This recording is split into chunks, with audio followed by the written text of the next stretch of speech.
Hi hello welcome to the pepper cooking ചാനലിലേക്ക് എല്ലാവർക്കും സ്വാഗതം. ഇന്ന് നമ്മൾ ചെയ്യാൻ പോകുന്നത് തനി നാടനുമാണ്, അതുപോലെ തന്നെ സുപരിചിതവുമായിട്ടുള്ള നമ്മുടെ പച്ചയ്ക്ക മെഴുക്ക് വരട്ടി. അപ്പോൾ ഈ പച്ചയ്ക്ക മെഴുക്ക് വരട്ടി വെക്കാത്ത ഒറ്റ വീടും ഉണ്ടാവില്ല അല്ലേ. അപ്പോൾ ഭയങ്കര ഇഷ്ടമുള്ളൊരു സാധനമാണ്.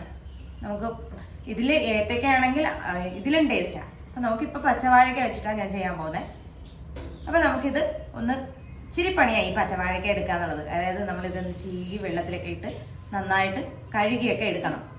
അപ്പോൾ നമുക്ക് ആ പരിപാടിയൊക്കെ ഒന്ന് ചെയ്താലോ. വാഴയ്ക്ക അരിഞ്ഞെടുത്തിട്ടുണ്ട്. ഇതിലേക്ക് ഒരല്പം ഉപ്പിട്ട് കൊടുക്കാം. ഉപ്പിടുന്നത് എന്തിനാണെന്ന് വെച്ചാൽ ഇതിൻ്റെ കറ ഒന്ന് ഇച്ചിരി കൂടെ കൂടുതലായിട്ട് ഇറങ്ങി വരും. അപ്പോൾ നമ്മൾ ഇച്ചിരി സമയം കൊടുത്തതിന് ശേഷം നന്നായിട്ടൊന്ന് കഴുകിയെടുക്കണം. അതായത് മീൻചട്ടിയിലിട്ട് തേച്ചെടുക്കാമെങ്കിൽ അങ്ങനെ ചെയ്യാം. അന്നേരം നന്നായിട്ട് അതിൻ്റെ കറ പോയി കിട്ടും. ഇതില്ലെങ്കിൽ ഉപ്പിട്ട വെള്ളത്തിലിട്ടിട്ട് നന്നായിട്ടൊന്ന് കഴുകിയെടുത്താലും മതി. പച്ചയത്തൊക്കെ ആണെങ്കിൽ നിങ്ങൾ തൊലി പൊളിക്കരുത്. അതിൽ ഒരുപാട് ഫൈബറൊക്കെ അടങ്ങിയിട്ടുള്ളതാണ്. കാരണം അത് നമുക്ക് ശരീരത്തിന് നല്ലതാണ്. ഇവിടെ ഞാൻ 5-8 വെത്ത് ചുവന്നുള്ളി എടുത്തു വെച്ചിട്ടുണ്ട്. ഇത് നമുക്കൊന്ന് ചതച്ചെടുക്കണം. ഇനിയിപ്പോൾ ചുവന്നുള്ളി ചതക്കാൻ മടിയുള്ളവർ ഒരു ഇടത്തര സവോള അരിഞ്ഞ് ചേർത്താലും മതിയാവും. അപ്പം നമുക്ക് നമ്മുടെ ചെറിയ ഉള്ളി ഒന്ന് ചതച്ചെടുത്തിട്ട് വരാം. ഞാനൊരു പാൻ അടുപ്പത്തോട്ട് വെച്ചിട്ടുണ്ട്. അതിലേക്ക് നമുക്കൊരു അല്പം വെളിച്ചെണ്ണ ഒഴിച്ചു കൊടുക്കാം.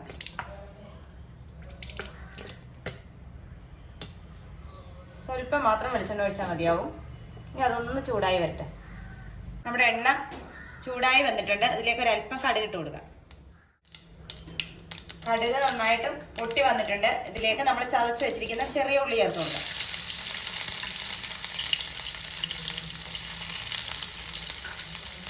പാൻ ആയതുകൊണ്ട് എണ്ണ സൈഡിലേക്ക് മാറിക്കിടക്കും. അതിലേക്ക് നമ്മൾ ഇട്ട് കൊടുത്താൽ മതി.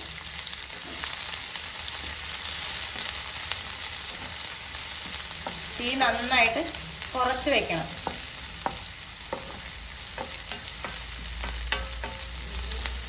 നമ്മൾ ഉള്ളി ഇട്ടത് ഏകദേശം ഒന്ന് മാടി വരുന്ന പരുവത്തിന് നമുക്കൊരല്പം വേപ്പില ചേർത്ത് കൊടുക്കാം. ഉള്ളി നന്നായിട്ടൊന്ന് വഴണ്ടിട്ടുണ്ട്. ഈ സമയം നമ്മുടെ പച്ചയ്ക്ക ചേർത്ത് കൊടുക്കാം.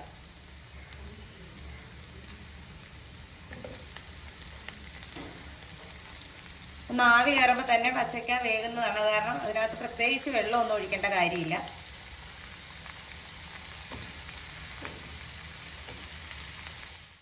നമ്മൾ വാഴയ്ക്ക ഇട്ട് കഴിഞ്ഞാൽ അതിലേക്ക് ആവശ്യമായ ഉപ്പ് ചേർത്ത് കൊടുക്കുക.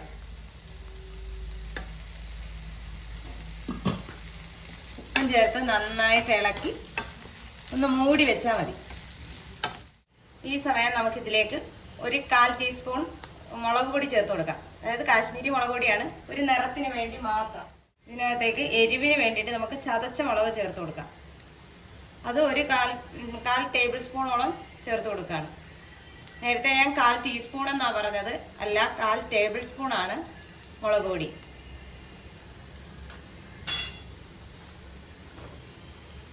നമ്മുടെ വാഴയ്ക്കയ്ക്ക് എരിവ് കൊടുക്കുന്നത് നമ്മൾ ചതച്ച മുളക് ചേർക്കുമ്പോഴാണ് അതിന് എരിവുണ്ടാകുന്നത്. അപ്പോൾ അത് നിങ്ങളുടെ ഇഷ്ടത്തിനനുസരിച്ച് എരിവ് കൂടുതൽ വേണമെന്നുള്ളവർ കൂടുതൽ ചേർക്കുക, അല്ലാത്തവർ കുറച്ച് ചേർക്കുക.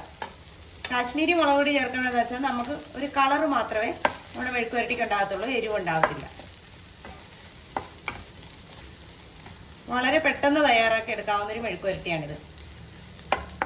നമ്മൾ ഇടയ്ക്കിടയ്ക്ക് മൂടി മാറ്റി ഇതൊന്ന് ഇളക്കി കൊടുത്തോണ്ടിരിക്കണം. എന്നാൽ മാത്രമേ അത് നമുക്ക് വെന്ത് കിട്ടത്തുള്ളൂ. ഇല്ലെങ്കിൽ ഒരു സൈഡ് തന്നെ ഇരുന്ന് കരിഞ്ഞു പോകാനുള്ള സാധ്യതയുണ്ട്. അപ്പോൾ നമ്മുടെ പച്ചയ്ക്ക മെഴുക്ക് വരട്ടി ഇവിടെ റെഡി ആയിട്ടുണ്ട്. അപ്പോൾ ഇതെല്ലാവരും ഒന്ന് ട്രൈ ചെയ്ത് നോക്കുക. വീഡിയോ ഇഷ്ടമായാൽ ലൈക്ക് ചെയ്യാനും ഷെയർ ചെയ്യാനും കമൻറ്റ് ചെയ്യാനും മറന്നു പോകരുത്.